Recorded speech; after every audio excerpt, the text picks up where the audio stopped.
Bismillahirrahmanirrahim. Esselamu aleyküm ve aleyküm selam. Hoş geldiniz, sefa geldiniz. Hormatly döwletli, sefa geldiniz.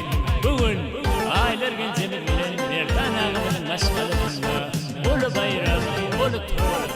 Bugünkü toymuzda yaşlan kıyıtmadılar. Yaş, esradaydım çiğmaz, anne gidin çiğmaz. Aydım aydır, tuğulama. Anhatan cevaptan, edin aramda da yaşlanma diyeceğiz.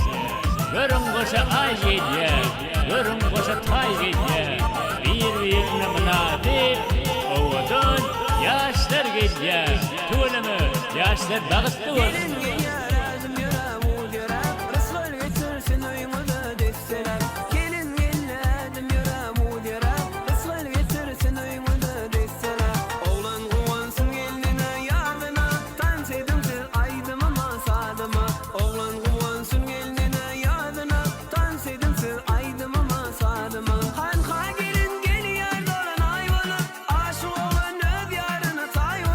Yaşlarımı yad etmeliyim, olori ödorna çağıralıyım. Tuğulama.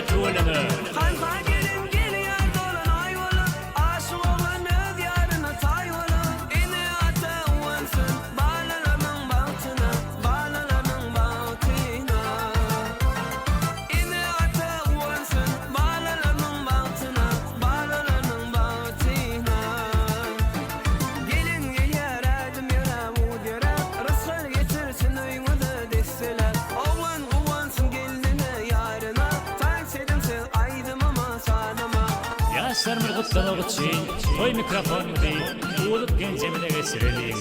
Toylar kutlu olsun, yaşlar bahtlı olsun da. Tuğulama. Ömrümüzü ılap olsun. İnni olsa yaşlarımı öyle arada çağıralım. Tuğulama. Görün, arkadaşlarımı tanıt etke.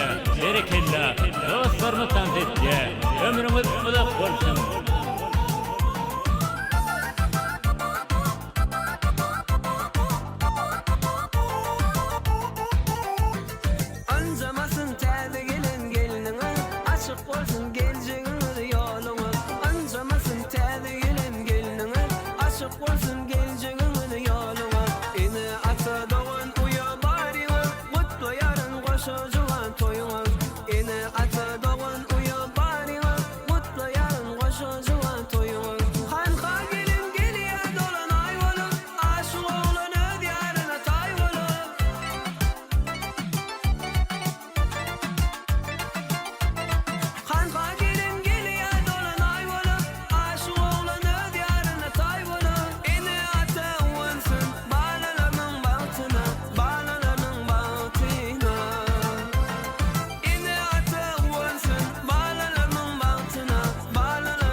Aylar gençler, Ertan ağa, toyumuz kutlu olsun, yaşlar sağlıklı olsun. Gelin kendine